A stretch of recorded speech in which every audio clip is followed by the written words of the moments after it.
People see us everywhere. They think you really care. But myself I can't deceive. I know it's only make believe.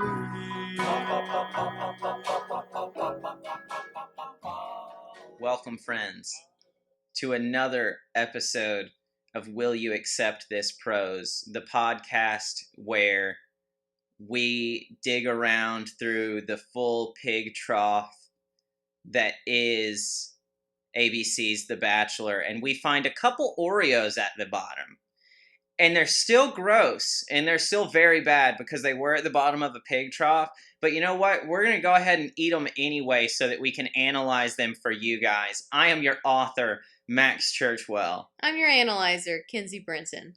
Bum, bum, bum, bum, bum, bum. Bum, bum, bum, bum, bum. That's right, folks. We are graduating from Jason Mesnick's season of The Bachelor. Thank God. This is our last episode because we are most likely not going to cover the wedding special. Oh yeah, there's a wedding. There's a wedding special. Woo. Woo! That's great for them, and we'll leave it to them. That's their business. So we're going to be done after this one. And this last episode that we're going to cover, if you'll recall, last week was a big week for The Bachelor. Mm-hmm. Because that last week, that was the episode where Jason Mesnick went on ahead, got up on that stage, one-on-one with Chris Harrison, and then they brought Melissa out, and he just dumped the fuck right out of her. He just dumped all the shit out of her right there. Yeah. In front of God and ABC and America and everybody. So in this one, that was after the Final Rose Part 1. And now that there has been another Final Rose, I guess, another metaphorical Final Rose, there's a Part 2 of After the Final Rose, in which they bring on 5 contestants from the season. The most memorable contestants from this season. The most memorable, and there's so very few.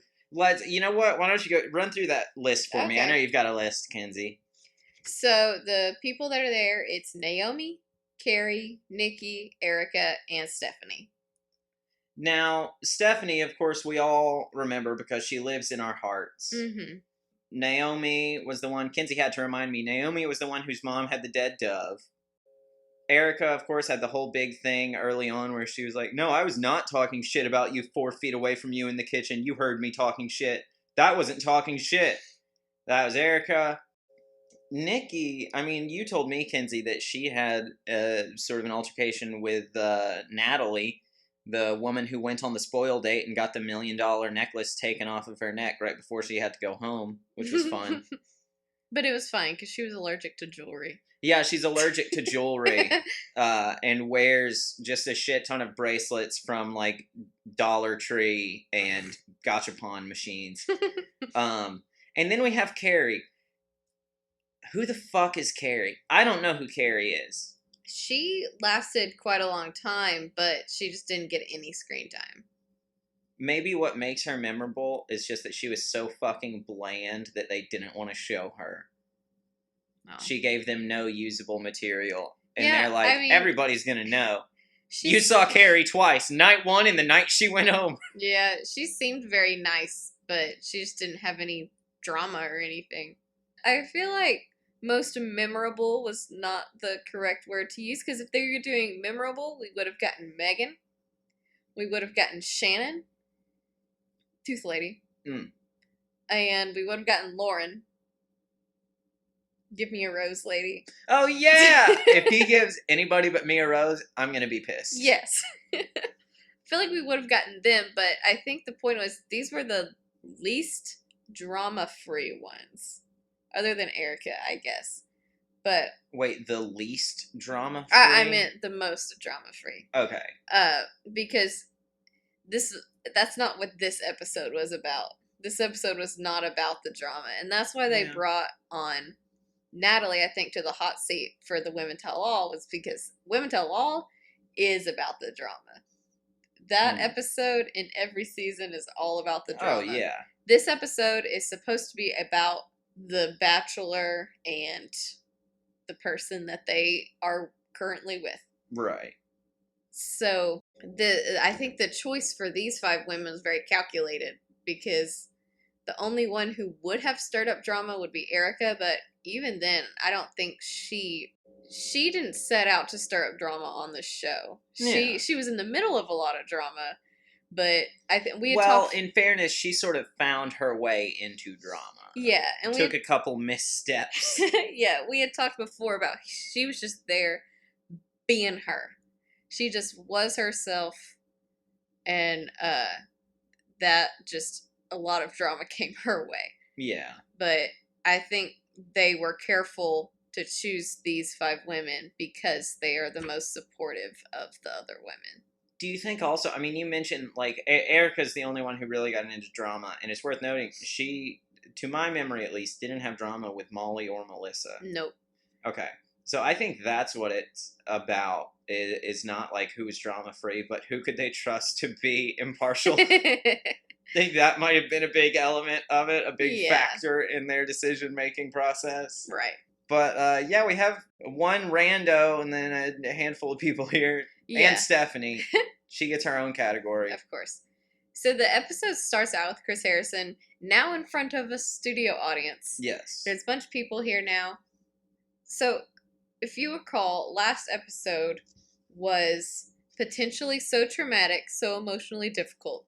But now, Chris Harrison says, what you saw last night, talking about part 1, was the most amazing, the most jaw-dropping, in fact, the most shocking finale in Bachelor history. Quite a turn. Quite a turn it's taken there. Yeah. It's all funny in hindsight. It's an interesting attitude for you to take, ABC. Yeah. And directly Mickey Mouse. I'll give them jaw-dropping and shocking. Yeah. I'll give them that, but the most amazing. That's where what I have issue with. It has the wrong connotation. I think maybe astounding might have been a little bit better. But even then, I don't know. There's just not flabbergasting. Like, there's not an appropriate word for that level of, I don't know, I guess, how impactful something is that has more of a negative connotation. Unless it's horrific. The most horrific finale. So, Chris Harrison also tells us that that even though they watched the episode last night, it's been 6 weeks since they filmed it. First, we get a recap, which lasts 10 minutes. Yup. It takes up a huge chunk of the show, and it only shows stuff that audience would have watched last night. Yep. Like, it shows stuff from the finale episode and the After the Rose Part 2, which aired on the same day. Part 1. Part 1. And so that they only showed footage from those 2 episodes that aired the night before. So why did you feel the need to do a 10-minute long recap? Yeah. I mean, if somebody missed the night before and they're hopping in now, like, they done missed the train. Like, yeah, it's too late for them. Way too late for them. So with this recap, it consists of some very dramatic ring shots where Jason is, like, leaning against the balcony and looking at the ring, and then dramatic zooms and pans. All we missed was the very slow close of the ring box. They didn't bring that one back. Yeah. And then you actually asked Max, which I was wondering, does Molly get the same Neil Lane ring? Yeah. That Melissa got? Yeah. So, usually the way the Neil Lane rings work, to my understanding at least, a couple ends up with the ring, whatever, and then if they don't stay together for, I believe, 2 years... Mm-hmm. If they split up before 2 years have gone by, they have to give the ring back. Yeah. So my thing is, I mean, as we talked about last time, like, Jason was still worried about being under contract and, like, Molly's relationship to the Bachelor producers and everything like that. So if they're gonna consider them, like, you know, sort of still on the line as far as a Bachelor and one of the contestants goes, are they going to give Jason a chance to pick a ring for her, or is it kind of like one ring per customer? One ring to To marry rule- them all. There you go.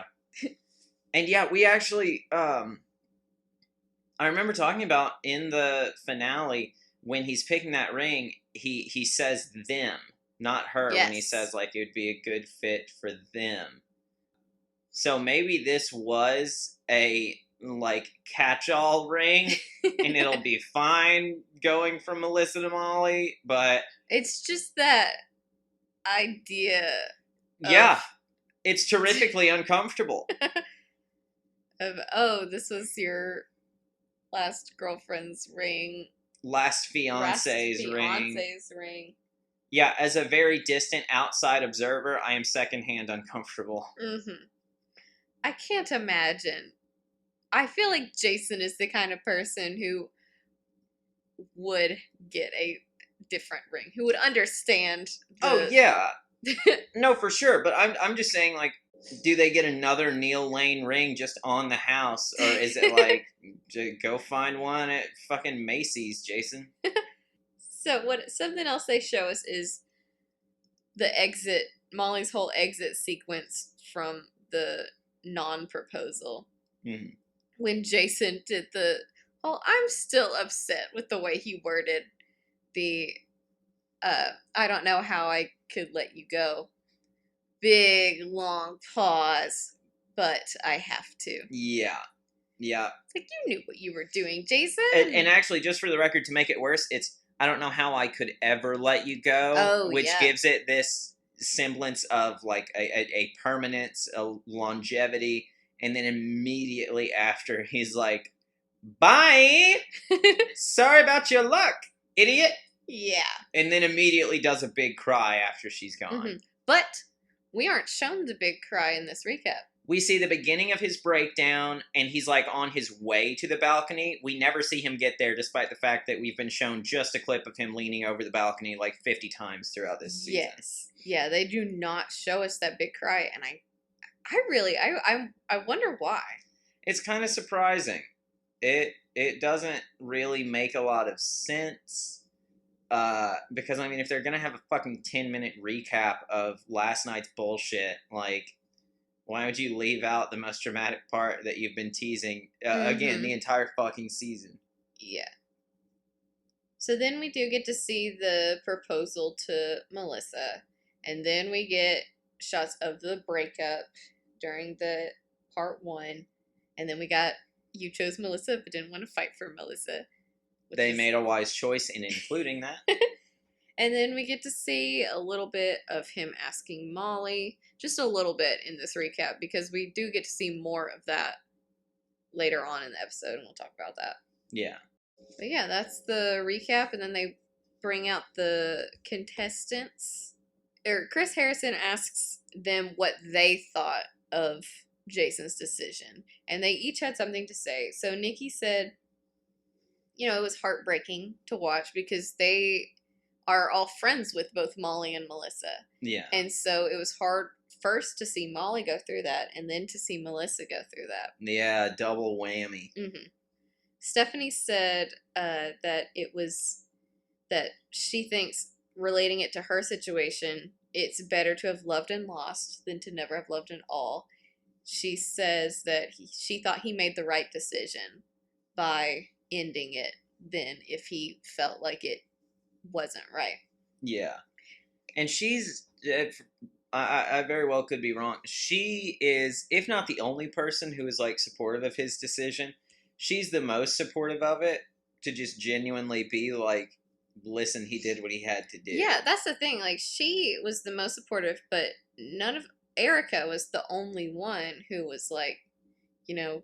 Oh, yeah. She's the only one who called him right the fuck out. Yeah, so Erica said that Jason should have taken a step back and thought about his decision before proposing. Her thing was that she thought that he should have thought more about who he was going to propose to. Yes.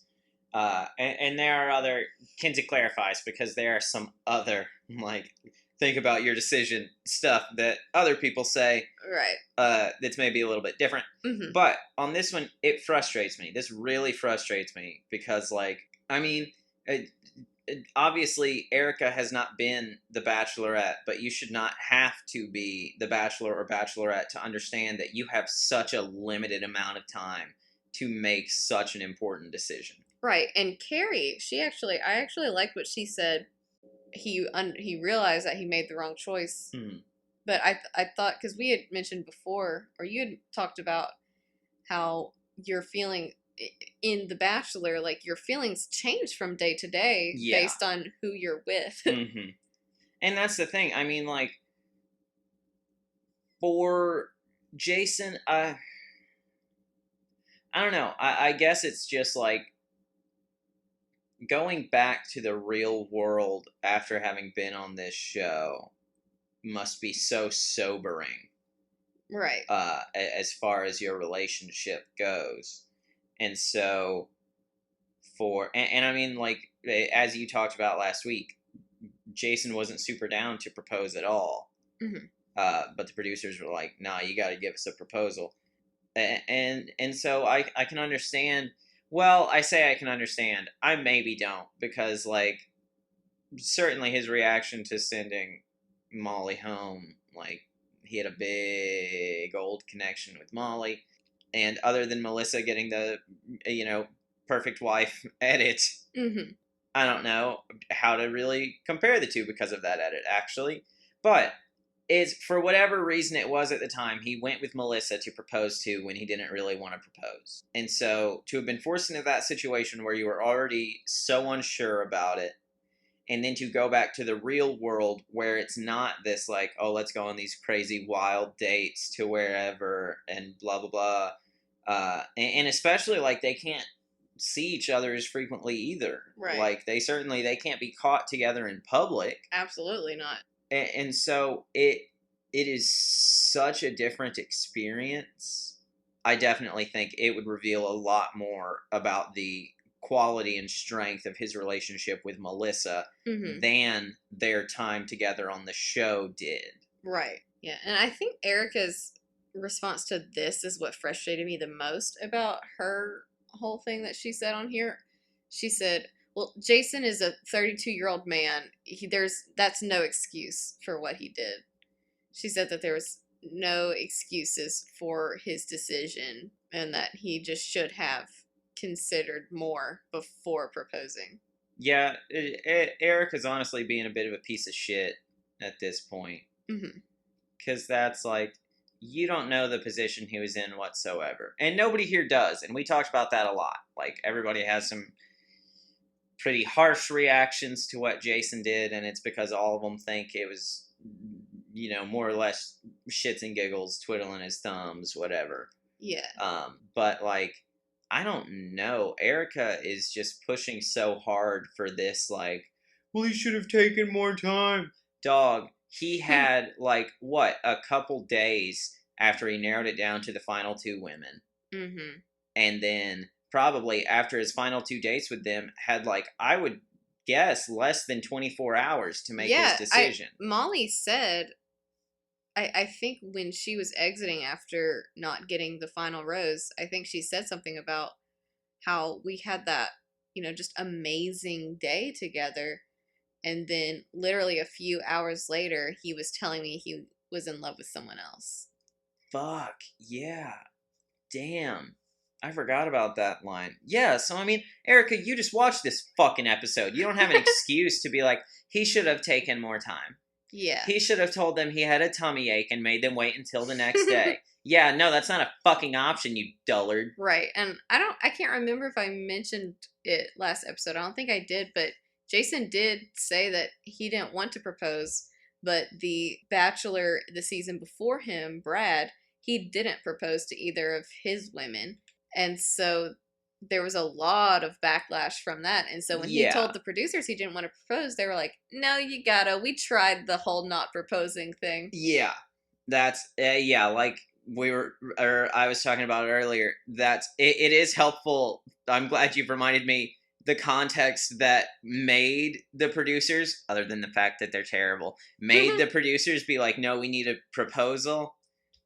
That's still so whack. And I think actually, from that article you read with the interview from Jason, there was one thing he said about that moment that I really liked, which was, okay, you're producing me. Yes. Like, that's where he first realized it was less about him and more about the TV show. And that's the thing. Like, it's such a weird line you have to draw for reality TV stars between real person and celebrity. Yeah. Real person and TV show character. Molly even says later, like, we're not TV show characters, we're real people. But when you sign up to do a reality show, you have to understand that you are signing away a lot of your autonomy. Yeah. And that really, I don't know, that it's more or less a fundamental basis of this podcast and an inherent truth of the show itself, but it really sucks shit to think about it. It stop really and does. Think. Yeah, we goof on it a lot, but like it really sucks for the people involved. Yep. Just to not have that privacy, that autonomy to be, and we talked about how we know the context of Jason having to propose while not wanting to, or Jason having to break up with Melissa on camera, not wanting to. Yeah. But no one else has that context. Mm-hmm. They just think Jason chose to do this. Yeah. Like, the producers are making a villain of Jason. Absolutely. Where he just seems like a nice dude. But they're making a villain of him, and people hated him and Molly. Yeah. For the longest time, and still do. Yeah. Because they don't consider the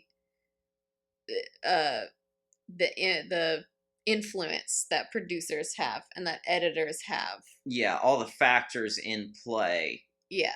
And it's those factors that, like, I mean, that's the reason we're doing this podcast. Right. Is there's so much going on that no one is really privy to. Mm-hmm. Well, until it's something like, there is no acknowledgement of the sort of way that the producers actually interact with the contestants in The Bachelor until it's this big dramatic moment where, like, somebody needs a talking to, a calming, shoulder to cry on even. Like, it is not until shit breaks bad that the viewer is made aware of, like, oh yeah, there's just a shit ton of people standing around to make sure people do as they need to do. Yeah, and I honestly don't remember that happening in this season. I remember it, like, it's happened a lot in Peter Weber's season. It happened a lot in Bachelor in Paradise. It happened quite a bit in Listen to Your Heart.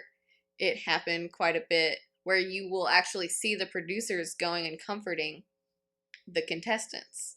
But it is usually only when... Well, I mean, in Peter Weber's, like, when Peter Weber did some stupid shit where he, like, sent a woman home and then was like, I don't want to send her home right after. Mm-hmm. He went to a producer on that one.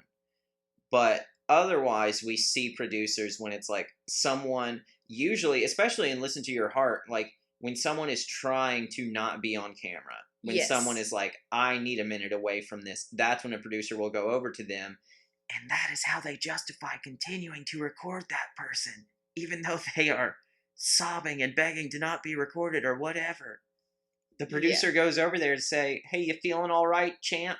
And they start recording again. Yeah. It's very gross. Mm-hmm. But. So, real quick, Naomi also gets to say something, and she said that Melissa's my girl. So I guess she got closer to Melissa than she did to Molly. But when she said that when Jason broke up with Melissa, she wanted to reach her fist through the screen and punch him. Yeah. Yep. So then Chris goes to the audience after talking to the women. He goes, which to is the interesting. Yeah. I don't know if I've seen that on any other After the Final Rose thing. Mm-hmm. I can't remember any, at least. Yeah. But yeah, it's interesting. He goes to the audience and just asks, like, who has a comment or a question. Mm-hmm. And largely, these people's responses to what happened are more or less like, wow, Jason Mesnick, what a fucko. Yeah. The first lady he went to, she said that, watching him after he broke with Melissa, even then he looked torn, and then said that how could he put someone through that? And then one woman said that he did make the right choice by breaking up with her. Then if he felt like that it wasn't real, if it wasn't true. Then Chris asked, okay, now who's really mad? Yeah. And then a few people raised their hand. One woman said that he should have realized it earlier.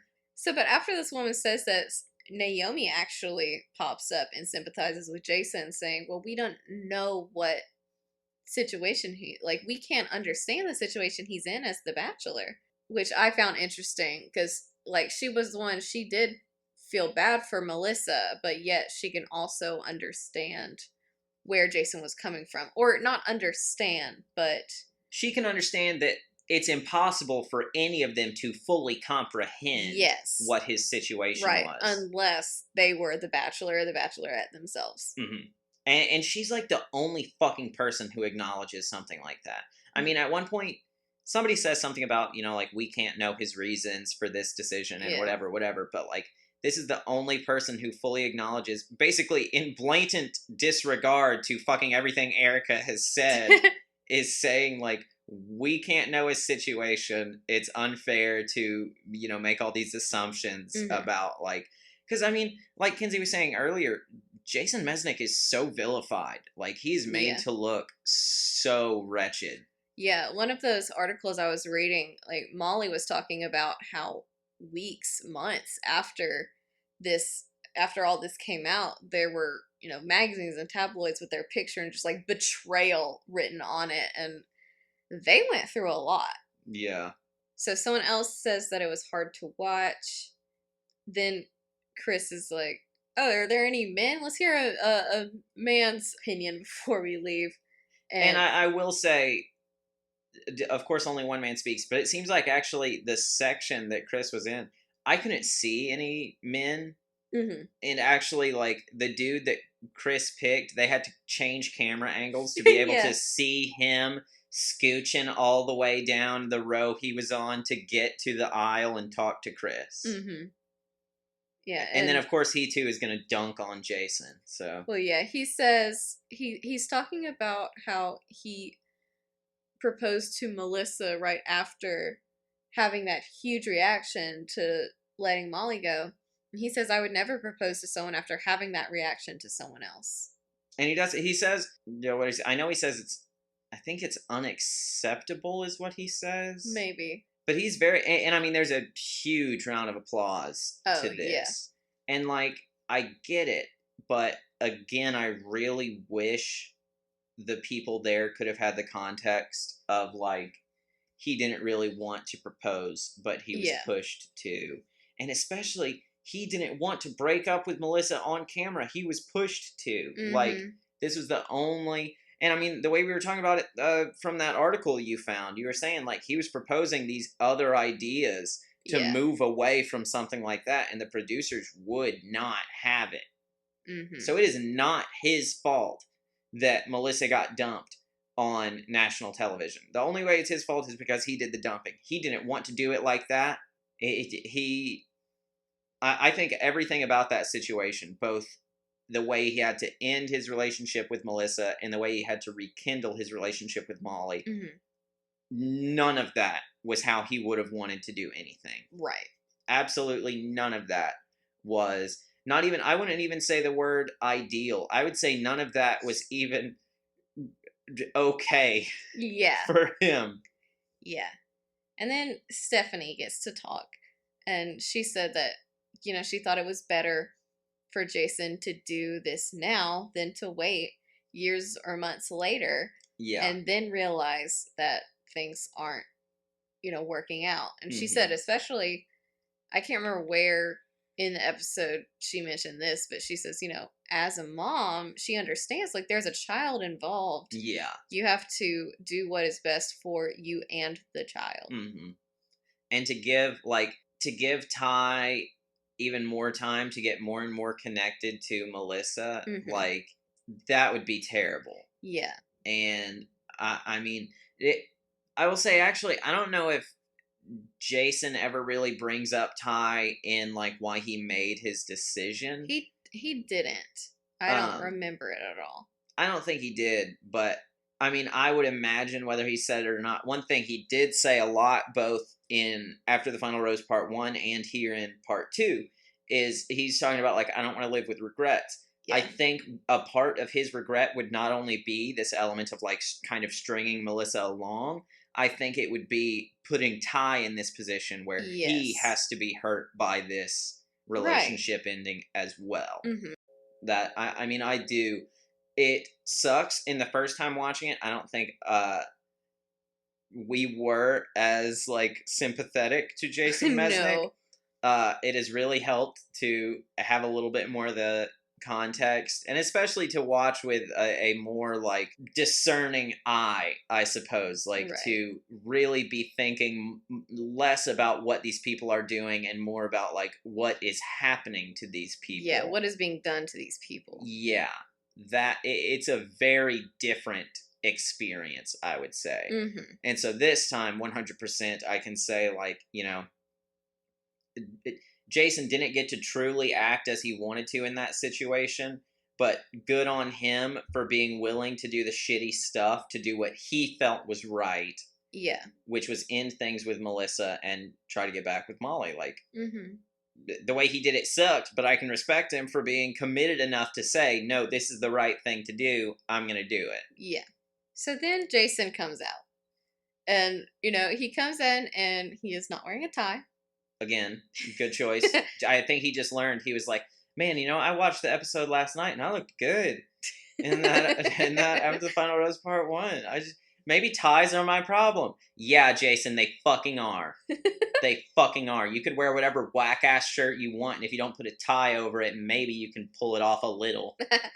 So he comes out, and people are cheering for him, cheering and applauding. Which I really, as we were watching this, I couldn't remember for sure, and I was half expecting some boos. I was expecting some jeering towards him. Yeah, but no, I didn't hear any, at least. And he comes out, he's like, wow, not expecting that reaction. Yeah. So first thing they do is they take a look back to the final conversation with Melissa. Because for Jason, it's been 6 weeks. Yeah. Since he's had this conversation. Mm-hmm. And, I mean, if I was Jason, I wouldn't want to watch it. Yeah. When it aired. Yeah. So during this conversation, during the clip, they have a reaction box of Jason, and I found interesting when Melissa was talking to him about, you know, her issues with how this whole thing went down. He was like nodding, like he was agreeing with her. He was nodding because he understands how terrible the situation was for Melissa. Yeah, he is also not a fan of how things went down. Right. So after the clip ends, there's complete silence from the audience. Yep. Which is odd, but normally that's not exactly the reaction to any of the recaps. But, you know, Jason has proved it really do be that way sometimes. Yep. So then, you know, he talks about it, and Chris asks, you know, if Ty asks you about this, or if you would talk, can you look at Ty and be proud of what you did? Can you tell him, look him in the eye, and be proud? Mm-hmm. It wasn't even proud of what you did. It was just the word proud, and that was really interesting. Mm-hmm.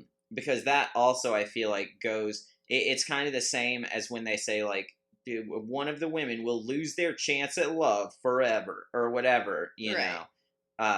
It sort of goes beyond the bounds of the situation, to where it's not, can you be proud of what you did? It's just, can you be proud? Mm-hmm. And this is where Jason brings up the regrets again. Right. He says, you know, well, he says that he could, because he wants Ty to know to not live your life with regrets. He says that everyone makes mistakes. He says because of this, his are magnified. I do have to cut in real quick. The first thing he said, well, the first thing I would tell him is we make mistakes. Mm-hmm. And I love that. Yeah. Because, I mean, as much as people are shitting on Jason tonight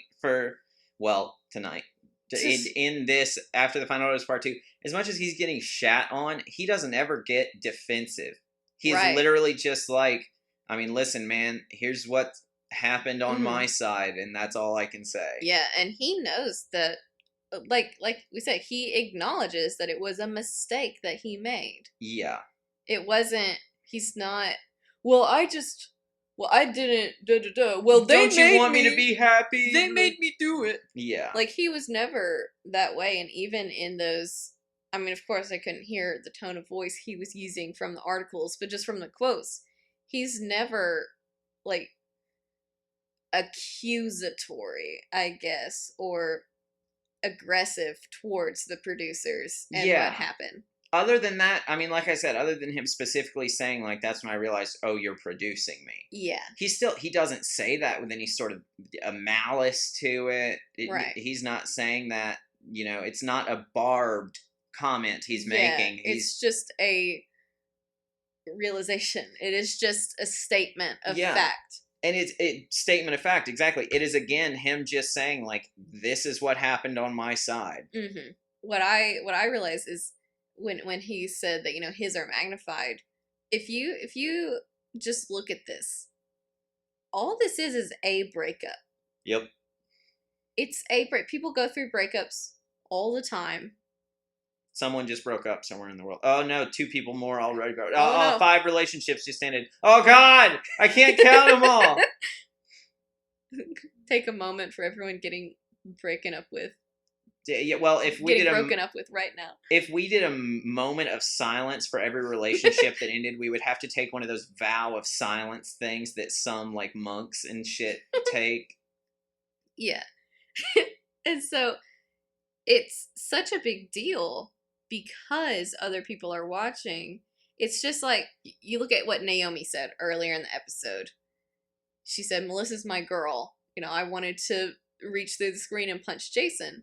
But then she also understood where Jason was coming from, or said that, you can't understand his position and all of that. So watching stuff like this, watching people's lives play out, you feel like you can connect to those people. Like, it's easy to forget that in a reality TV show, we as the viewers are not somehow tied to the people involved. We are just voyeurs. Right. And so, like, just like Naomi was upset with Jason because he hurt her friend, the entire world, all of America.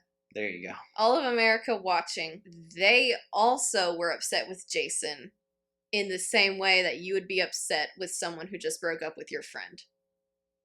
Yeah. Pretty much. Yeah, that's a good point. We are all of us Naomi. Yes. So, but during his whole thing, we get one crowd shot. Yep. And everyone just looks very stern. Well, especially, so it's sort of like centered, it's focused on this couple, and the woman, like, has her arms crossed even, and is just like, she has a stony glare on Jason. And the man, I don't think his arms are crossed, but they both just look very stern. They look they're quite cross with Jason. Yes. Jason's still explaining himself. He says that, he realized that over the course of the show, Molly was becoming his best friend. To which I said, oh, now he likes best friends. Yeah. Poor Jillian. Poor Jillian. Well, now I take that back. Hot dog lady can fuck off. He calls Melissa the ultimate wife. Yeah. Which maybe that's what, let's retroactively, Melissa wasn't getting the perfect match, the perfect wife, none of that. She was getting the ultimate wife edit. The ultimate wife. Now I'm just... Now I'm picturing Melissa in Ultimate Warrior makeup doing the whole intro, the whole run-in. Shame to on the you. Bachelor soundstage. Yeah, they have to bring it. It's like, Chris Harrison's like, But let's talk to Melissa before we bring her out. And then, like, these two crew members just carry on this, like, set of the ropes from around the ring. Now, let's bring her out. And she then goes just bolting in. bolts in, fist pumping, gets up there, does the big shake, and all of a sudden there are pyrotechnics. And it wasn't even planned. Chris Harrison is like, what the fuck? They just appear. They're just there now because someone's doing the Ultimate Warrior intro. There's gotta be the pyrotechnics. Melissa is the ultimate wife. The final bride. No, Molly is the final bride. Damn Melissa it, you're right, is the you're right. ultimate wife. Fuck. Jason moved from the ultimate wife to the final bride. In this corner, we have Melissa, the ultimate wife. Would that mean that fucking Molly comes in as like the Undertaker? As Yeah. being the final bride? Is she the Undertaker? Yes.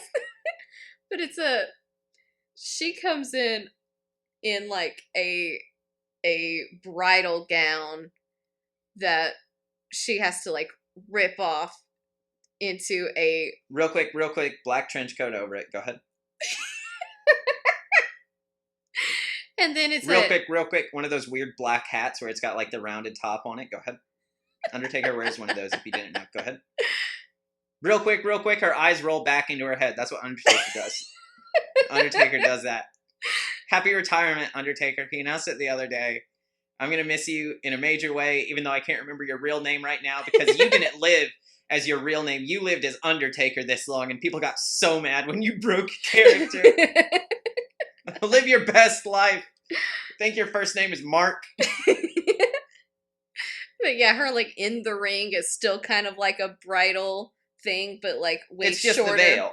It's just the veil in the ring, I think. Gosh, I want to see this. If someone is like really, really, really, really good at editing, do you want to just pop in? You want to just pop in and make something like that for us? The ultimate wife versus the final bride for the championship. Jason's heart. Then the fucking belt is just an engagement ring. It's a very large Neil Lane ring. Yes. God, can you imagine if Neil Lane made championship belts for the WWE? I really wish he did now. God, there is no amount of money I would not pay to see a Neil Lane, like, world championship belt. Fuck. Okay, we gotta get off wrestling. I'll talk about wrestling all day long, baby. So, Jason says Melissa's the ultimate wife. She's everything I thought I wanted. But, and that's a rough thought. Yeah. But Molly challenged him. Maybe being with Melissa, he felt almost, and I could be mispronouncing this, so correct me if I'm wrong, which I almost certainly am. I imagine he got this feeling of like, what is it, ennui? Where he's just sort of... Ennui. Ennui. Because he's like unsatisfied with what he's doing because he doesn't like have enough to do. Right. So maybe it's just this idea of like, I would actually say it was probably more of like Melissa was so ready to go all in. Mm-hmm. Which, I mean, obviously you should be if you're going to get fucking proposed after some bullshit like The Bachelor. Yeah. But, like, I guess it was just, it didn't feel like a real relationship. You know, now that the complications of, like, all the other women weren't there, it just felt like they were just kind of together. Yeah. That's what I would guess, at least. For him to say, she's everything I thought I wanted, I think it's just he realized, like, with this, you know, no matter how close to or far from perfect for him that she is, like, I think he kind of realized there just wasn't enough meat on the bones of that relationship. Yes. And they didn't get to develop their relationship like a normal couple, they did not. Which, later on, we learned that... we'll talk about that later, when Molly comes out. But right now... Chris Harrison says that Melissa was asked to come onto the show, but, you know, she declined. She was, you know, not ready for all the cameras and the publicity again. Yeah. But Chris does have this quote from her that says, "Strange as it may sound, I am doing really well. I don't regret anything that happened over the past few months because I know I wouldn't be where I am today had none of it happened." And good on her for that. Mm-hmm. That almost is similar to, like, on Molly's exit from the finale, where she was talking, and we talked about this a lot in the episode on it. Like, she made it clear, you know, it sucks now, but I know that. No, that was Melissa. Oh fuck! It was, wasn't it? Yeah, that was Melissa Okay. after her exit, and so it's good for her to have realized that. Now. Yeah. Like, well, it's like she already realized it, but it's come to fruition yes. now. Yeah. She hasn't. She can stand by having said that, because I don't think, like, I mean, I would definitely understand it if she felt a need to like lie so that, you know, she and Jason both neither is like looking worse after the fact. You know, Mm-hmm. I can understand that. But I don't think that's what this is. I think she genuinely is in a good place. Yeah, like, I think it was almost immediately after the Bachelor, she went on Dancing with the Stars. She is married now, has some kids. She's a host on the Good Morning America or something like that. So she's done pretty well for herself. Yeah. And she seems happy now. She has achieved everything that people think the contestants who aren't there for the right reasons are trying to achieve. Yeah. Melissa was there for the right reason. She had her cake and is eating it too. Yep. She said, "Look at me, America. I can do both." Yeah.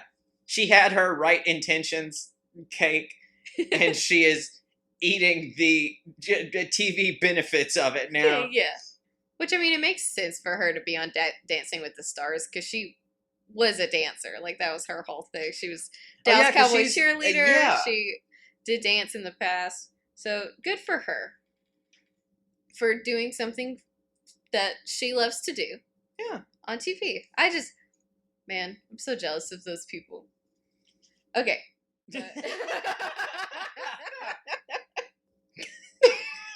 God damn it.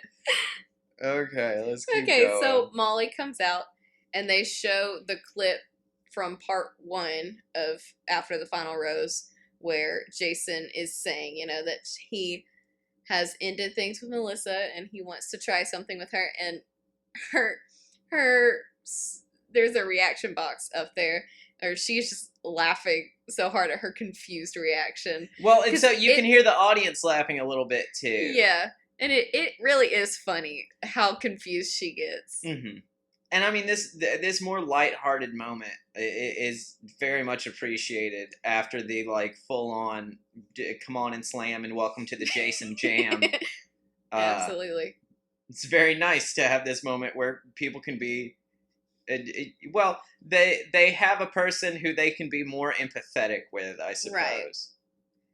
So here's where something comes up that I said we would get back to. After the Final Rose,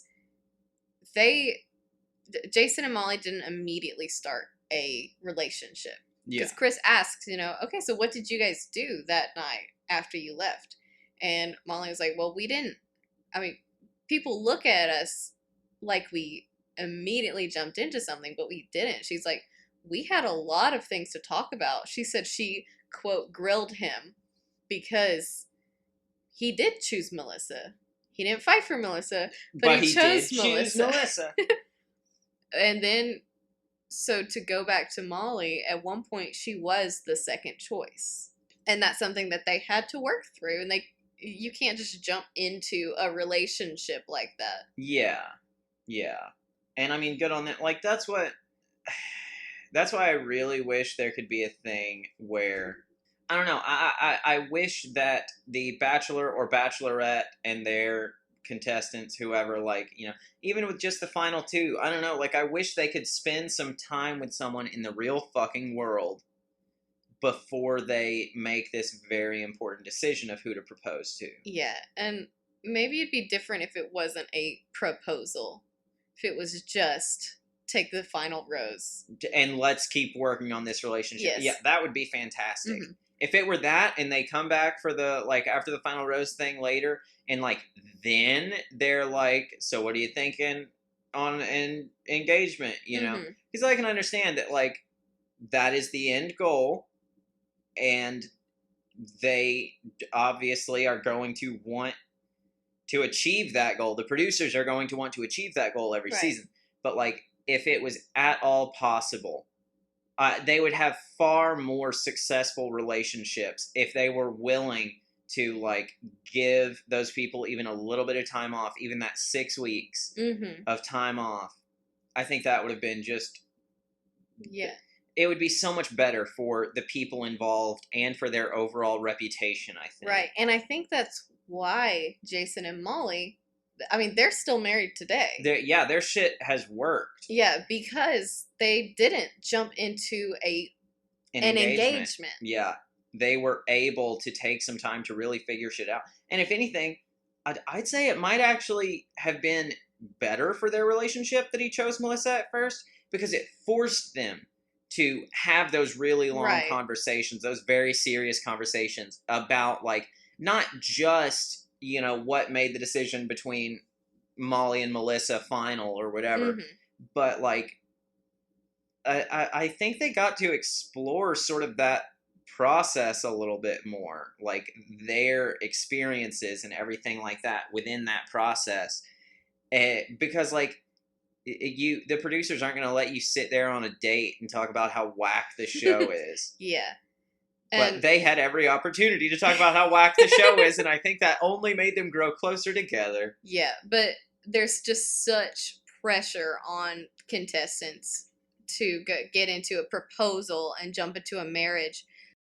But after Molly gets her talk alone, Jason comes out and they get to talk together. And Chris asks Molly, "Have you forgiven him?" And which is crazy to ask in that moment. I should certainly fucking hope that she has. Yeah, and of course she says that she has. And then he asks, you know, well, what was the moment? What was the first time you two fell in love with each other? And they were like, oh, we haven't talked about that. And then the whole audience is like, the tent. Yeah, God, the fucking tent. And then they bring it out. Yep. Well, that's Chris Harrison's parting gift. He's like, I want to send you guys off with something special. And they pull out the tent, and he's like, this is the exact same tent and all that. I think that was really funny. That was a good bit. Funny. That was a very good bit. Yeah, they do roll it out. It's all dramatic. It's on this, like, astroturfed platform and shit. It's very good. So, and then that's it that we get of Jason and Molly. And then Chris Harrison, throughout the show, there wasn't any, like, teasers per se, but Chris did come on and be like, and we'll, you know, reveal the next Bachelorette. You know, you'll meet your new Bachelorette throughout the show. And then it is revealed to be Jillian, which we've mentioned that before. Mm-hmm. So Jillian comes out. Everyone loves Jillian. Which I didn't suspect. I mean, Chris introduces it as, like, he says something about there's one woman who captured America's heart or whatever like that. And I swear to God, everything he says, the first time we watched, like, everything he said, I was like, how is it not Stephanie? How is everything you are saying not applicable to only Stephanie? Right. Because he's talking about how it was very easy to choose who the next Bachelorette would be because there was one woman who captured the heart, which we also know that Molly was originally going to be the next Bachelorette, and then they wanted Melissa to be it. But Melissa was not down to clown. Nope. And good on her, because it would have been some serious clowning. Yep. So then it was Jillian, and Jillian talked about how, you know, this process works. She talks about how much it works. She said she fell in love. This is a great venue to fall in love, is what she said. She said it worked for me. Did it, Jillian? It really didn't, though, Jill. Look at you.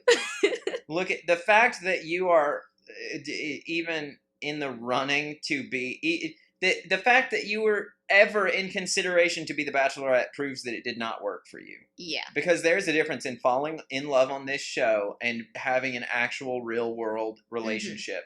And fucking Jason proved that more than anybody else. So I don't understand how right after you can see him talking about, you know, I just realized things weren't quite right with Melissa, and I knew I was in love with Molly and giving it a shot. I'm so happy with her and blah, blah, blah, blah, blah. he didn't know all that bullshit until after they had been in the real world for a good hot minute. Mm-hmm. So how can you say, as someone who, she made it to the Final Four. Did she make it to Final Three? She was Final Three. She was Final Three. Okay. To have made it to Final Three and then went home, I can understand how you're saying the process works in exclusively the context of you can fall in love on this show. Yeah. But you can't say it works because there's more to a relationship beyond the Bachelor or the Bachelorette or whatever the fuck. There's more to it than we fell in love on the show. Mm-hmm. Because there is a difference between, I get to go on these nice dates, or I got to spend the night this one time. There's more to an actual relationship than just that. Yes. And I don't think Jillian is giving that enough credit when she says, I know this process works. Yeah. So that's all the notes I have. The credit scene was just Molly and Jason being at their house. Yeah. It was nothing. Yeah, it was just like this quaint little shot that I guess is just like, yeah, look, they're happy. Look at them. Do you have anything else to say, Max? To close out this season? Well, I think it's clear to Bachelor Nation as a whole that Jason Mesnick, he has made some mistakes. But, he's only human. All of us make mistakes. Mm-hmm. I think the most frustrating thing to me is that everyone was so angry at him for doing his best to do what was right by, ending things with Melissa when he knew that things weren't quite right there, and getting back with Molly, who he still had such deep feelings for and couldn't stop thinking about, and all this. People are mad at him for making a decision that was ultimately, while it was an unhealthy process, it was a healthy decision. For his sake, for Melissa's sake, for Ty's sake, everybody, it was a healthy decision. What frustrates me, everyone was so mad at him about that. No one once at this, the Women Tell All, after the Final Rose, nobody once got mad at him for all his shitty ass outfits throughout this season.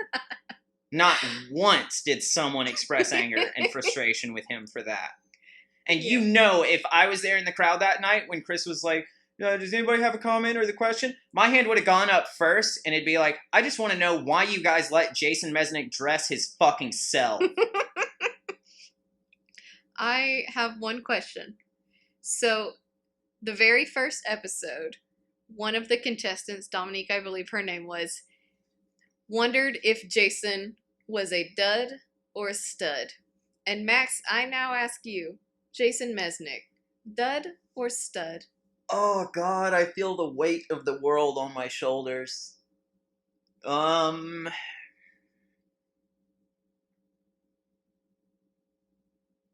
it's tough to give this an overarching thing. It's like, obviously, absolutely everyone who's heard me speak about Jason Mesnick knows that fashion-wise, he is a dud in my eyes. But, man, it's really tough to say because he's a fucking robot. I think it would be very, very difficult to give either answer with 100% certainty. Like, you cannot definitively say he's a stud or a dud because, there's just so much that's gone on for him in this season. Yeah. But I think ultimately, well, no. What were you going to say? I was going to say, dud and stud is a spectrum. Yes. It's not a either or. It is where on the dud stud spectrum do you fall? Yes. I am going to say that as far as the optics after this season, he came out leaning far more towards dud than stud. But having now watched this as someone viewing it as it aired, having watched it like that the first time, I would have said dud. I would have been on everybody else's side and said dud. That's what we would have said our first watch through. Absolutely. But in going back to it and kind of, not even just the idea of watching it again, but especially since, you did that research and we got that context of, like, he didn't want to do any of this stuff. He didn't want to propose. He didn't want to break up with Melissa on screen. Blah, blah, blah, blah, blah, blah, blah. I'm going to say that as a person, not a, like, television entity, I think he comes out as a stud. Not by a ton, but more stud than dud. Jason is just a dude. He's just a dude. Yeah, that's pretty much it. He's a dude. I couldn't say for sure if he's still a mustard guy, but he is certainly a guy. He's just a guy that got thrown into this. Well, I mean, he got himself in this situation, but not fully understanding what he would have to go through, how the producers manipulated him. Yeah. Well, and that's the thing. Like, I think having been a contestant, he understood the sort of interactions between the producers and the contestants. But it's got to be wildly different. Be way different. So wildly different when it is producer and bachelor or bachelorette. Yeah.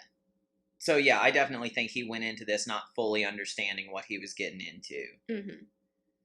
But yeah, no, he's just some fucking dude. He's just some guy. Yeah.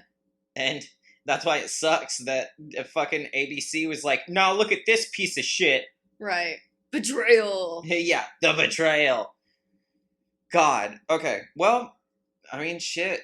You know, I guess we finally, the Chekhov's stud or dud gun has finally been fired. And with that, I think that concludes our last episode for Jason Mesnick's season. Yeah. So we're not 100% sure what we're going to do from here. There might not be an episode next week. But just stay tuned. We're not done making podcasts. So just give us a minute. We'll figure it out. Because of all the quarantine stuff and the COVID stuff, they haven't been able to do Claire Crawley's season yet. Which I believe that's the first time on this show that we've actually said the words quarantine or COVID. Yeah, there's a lot of stuff going on in the world. Yeah, sorry we had to get real for a second. Yeah, we won't linger guys, on it. Wear masks and Black Lives Matter. Yeah. That's all I'm going to say on it. We'll leave it on that. I'll sum it up more and make it broader. Hey, everybody out there, listen, lean in real close to whatever device you're listening to this on, even if you have headphones on. Just lean in. Don't be a fucking asshole. Don't be an asshole. That's all you have to do is not be an asshole. Just be nice to the people around you. And you don't have to be nice even. You just have to not be shitty. Just care about people. Be neutral at worst to those around you.